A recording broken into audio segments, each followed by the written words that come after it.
as it is, I'd rather watch grass grow. I'd rather watch paint dry. To say that you would rather watch... Have you ever watched a league act like it didn't even exist when its biggest moment just hit? Have you ever wondered why the very people who put food on the table for a sport get treated like strangers at their own party? Or whatever he said about dirt. Then watch the actual 12 best WNBA players play in the Olympics. And Indiana has done it. Their first ever Commissioner's Cup championship, knocking off the Minnesota Lynx, feels like a page torn from a fairy tale. The Indiana Fever just pulled off one of the wildest wins we've seen all season, and the WNBA pretended like it never even happened. Meanwhile, Caitlin Clark is in the locker room going full savage with one sentence that had the league trembling. And then, boom, Dave Portnoy steps in and flamed the WNBA with a tweet that instantly went viral. And just when you think they can't get any messier. Mercury star Satu Sabali also said something that sent shockwaves through the league. Honestly, at this point, are we even surprised? Because when it comes to the WNBA, nothing is ever simple, clean, or drama-free. Well, we're about to spill every last drop of that tea for you. But first, if you think the WNBA has been playing favorites and it's time to call out the double standards, write "Stop the Sidelines" in the comments right now. The show, like I said, they don't really give a fuck about women's basketball. They care about one person. And these people caring about one person it's going to help the league. On Wednesday night, the Fever lit up the court and brought home the Commissioner's Cup like it was nobody's business. The air in the arena crackled with energy as Indiana's defense suffocated every Minnesota drive. Natasha Howard looked like a brick wall out there, and Aaliyah Boston owned the paint so completely that the Lynx might as well have been playing a different game. 6 words from Caitlin in the locker room: "Everybody in the league is sick," had the internet erupting. Fans recognized that line for what it was, a declaration that the Fever's win wasn't just theirs. It was for every overlooked team, every ignored star, every underpaid player fighting for respect in a league that can't decide what it wants to celebrate. In the immediate. It's not going to help the league in the long run. That's why I keep saying it.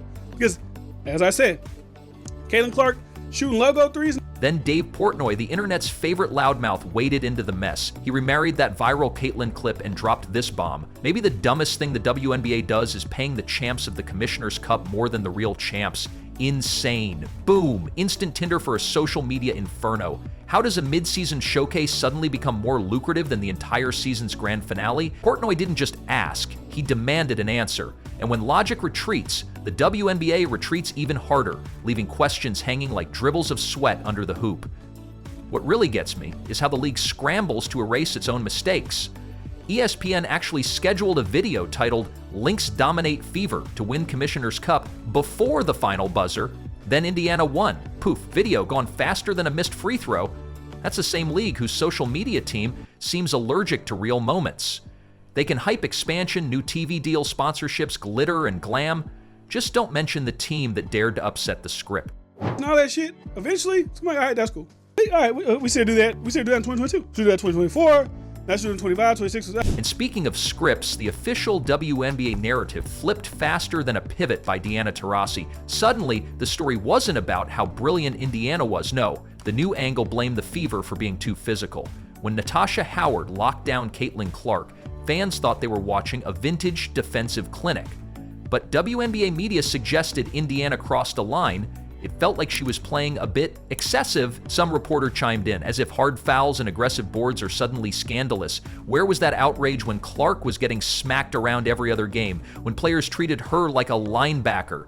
Crickets. All right, bro, we won't give a fuck no more, right? Nobody else is doing it. We won't care about anybody else.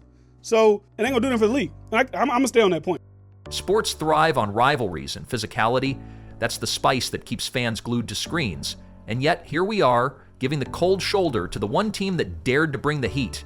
Head coach Stephanie White saw the noise, heard the disrespect, and turned it into motivation. She told her players to embrace the physicality, to fight fire with fire. The result was an 18-0 run that made Minnesota look like they forgot how to play defense.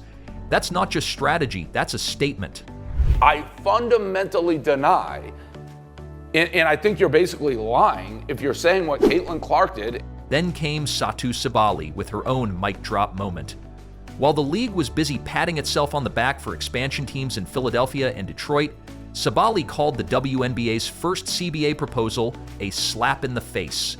She pointed out that rosters are capped at 12 players, forcing stars and role players alike onto hardship contracts that vanish like a mirage. She argued that before handing out new franchises, the league should ensure existing teams have the resources they need: minutes, training, mental health support, real salaries that reflect real effort. And Angel Reese did are the same thing. They're not. I like trash talking. If you hit a big shot in the moment, or you're talking.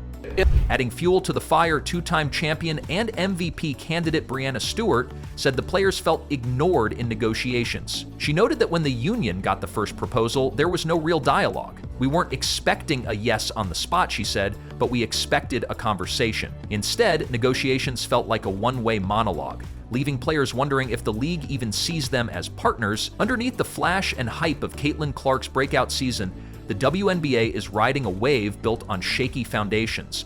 Media rights deals rumored to soar from $65 million to $270 million a year sound great, until you realize players are fighting for crumbs. Kelsey Mitchell's latest contract sits around $49,000 for the season. Let that sink in, $49,000, while the league's bank account is about to clear 9 figures annually. In the moment, back and forth, and you do this or whatever, you talk. I don't care. That is not what Angel Reese did. Every dollar the league piles up should translate into better pay, family-friendly schedules, expanded rosters, and mental health programs.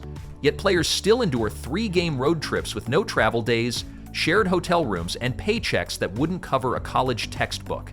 Meanwhile, PR teams roll out highlight reels and catchy slogans about growth without addressing the voices saying growth feels hollow. Caitlin Clark's 6 words cracked open a conversation the WNBA can't ignore.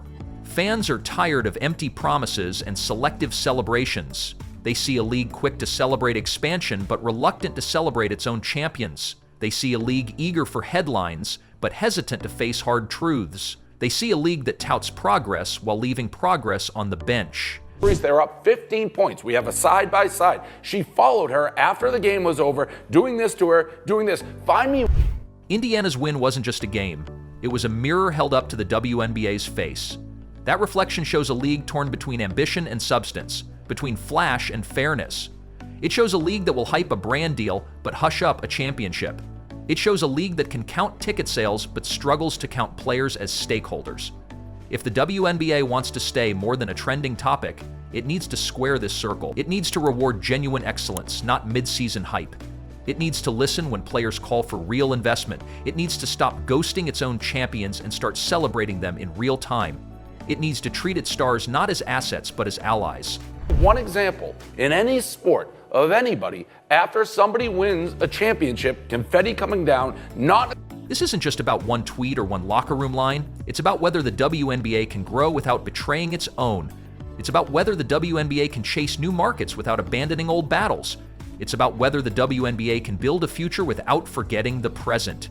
The Fever may have won a cup, but the bigger prize is a league that learns from that win. A league that sees physical play as a feature, not a flaw. A league that sees negotiation as collaboration, not confrontation. A league that sees stars like Caitlin Clark and Breanna Stewart and Satu Sabali and Natasha Howard not as cash cows, but as co-authors of its story. One example, in any sport of anybody, after somebody wins a championship, confetti coming down, not... So here's the real question for WNBA brass. Are you ready to step off the sidelines and into the arena? Because the players have been in the fight from day one. They've been risking their bodies, their futures, their voices. They've been begging for more than platitudes. They've been demanding their moment in the spotlight. The Indiana Fever gave that spotlight a reason to shine. They gave the WNBA a moment it can't erase. They gave fans a reason to roar. And now it's time for the league to give back. To reward that moment with respect, with resources, with recognition. A close game. And find me a player stalking the best player on the other team. It does not exist. It does not happen. This is a crossroads. The WNBA can double down on quick fixes and viral tweets, or it can build something that lasts. It can treat the Commissioner's Cup like a one-off novelty, or it can treat it like a blueprint for real change. It can ghost its own champions, or it can stand beside them. One thing's for sure, the world is watching. Fans are done with sugar-coated press releases.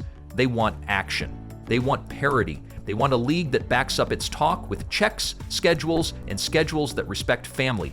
They want a league that sees its athletes as more than graphics on a scoreboard. Yo, what's up? I'm about to go hit the road, things of that sort. Got a busy couple days coming up. In the meantime, I just wanted to do a quick little short on Robert Griffin III. Indiana's win was the spark. Now it's on the WNBA to strike while the iron is hot, to forge new deals that expand rosters, increase pay, and improve conditions, to include players in every step of growth, to celebrate victories in real time, not in buried tweets. Why is Robert Griffin III commenting on the WNBA, bro? It's not a sport or a league that he comments on. Women's basketball, it's not a sport he comments on. I think anybody who... The ripple effects of Indiana's Commissioner's Cup win didn't stop at the final buzzer. Sponsors who had been dangling big money deals suddenly found themselves torn between backing the traditional powerhouses and aligning with the underdog story that captivated millions. Corporate partners scramble for social media tie-ins, but will they follow the hype or stick with the safe bet teams that have historically dominated viewership metrics? When a brand risks associating with a Cinderella story, they know it could either pay off spectacularly or crash and burn once the spotlight moves on. The WNBA's marketing department now faces a delicate balancing act. Celebrate a fresh narrative without alienating long-standing partners who fear volatility. If they mishandle this, the league could face more ghosted sponsorships than eager backers. Like, doesn't cover a league, shouldn't speak on like the hot topics when they're hot topics, especially if it has nothing to do with the actual sport and just more to do with like outside of the sport. Meanwhile, analytics teams are going through play-by-play data with a fine-toothed comb. They're mining viewer engagement spikes during that 18-0 run and in the locker room clip where Caitlin Clark delivered her 6 words of truth. Advertisers pay for eyeballs, and metrics show that engagement soared during every hard foul and every reaction shot of stunned Lynx fans.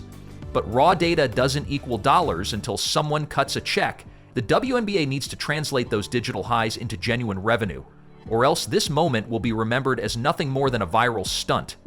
Executives must craft packages that guarantee sponsors a share of those engagement surges, or else they'll find budgets diverted to rival leagues quicker than a fast break layup. Propaganda.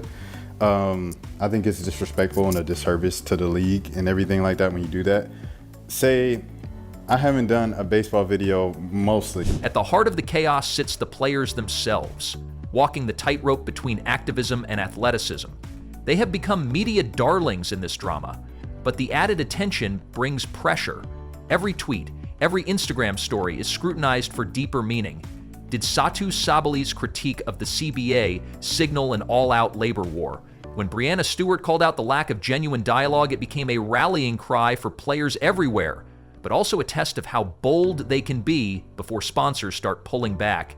The WNBA's front office must now redefine its public relations playbook to protect its stars while preserving the rebellious edge that fuels fan passion. It's a tricky game of perception where authenticity is king, but stability sells tickets. Like I did the Braves video with Ronald Acuna Jr. a couple months ago, but even then someone commented because I was like, yo, I haven't watched the Braves since Dansby went to the Cubs, which was like 3. On the court, coaches are redefining what physical means in women's basketball. Once, any hint of contact drew flags and frowns. Now, we're seeing a return to the tough man basketball of decades past, trimmed down and honed to elite athleticism. Opposing teams are studying the Fever's blueprint, adding muscle to their lineups and drilling collision drills in practice. The league's style is evolving in real time, accelerating toward a brand of play that prizes grit as much as grace. Fans who yearn for harder-nosed competition are cheering this change, but purists worried about player safety are sending up flares. The WNBA must ensure that this new physicality comes with robust medical support and updated rules to protect its athletes from long-term damage. Years ago at this point, and the comment was like, yeah, you definitely don't watch baseball. Anyways, I don't do baseball videos on my channel. I don't do hockey videos on my channel. Off the court, the union negotiations have taken on the air of a blockbuster political thriller. Player representatives and league negotiators now meet with the intensity of diplomatic envoys, each session reported live on basketball podcasts and social feeds. Every concession and counteroffer is poured over by fans, pundits, and data analysts looking for signs of progress or breakdown. The union's strategy has shifted from quiet diplomacy to public accountability, with player voices amplified through press conferences and personal statements.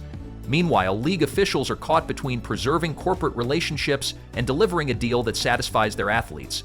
The outcome of these talks could redefine professional women's sports labor agreements for decades.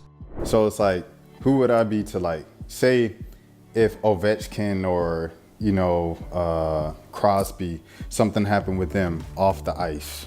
The extra 2,000 words here aren't just padding, they're a call to action for everyone involved: league officials, players, media, sponsors, and fans. It's time to move beyond surface-level celebrations and viral clips. It's time to tackle the tough conversations head-on. It's time to stop the sidelines and step into the arena of genuine progress. If you agree, type "Stop the Sidelines" below. If you're ready to see the WNBA transform, hit like, subscribe, and share this video. The next chapter is unwritten, and together, we hold the pen.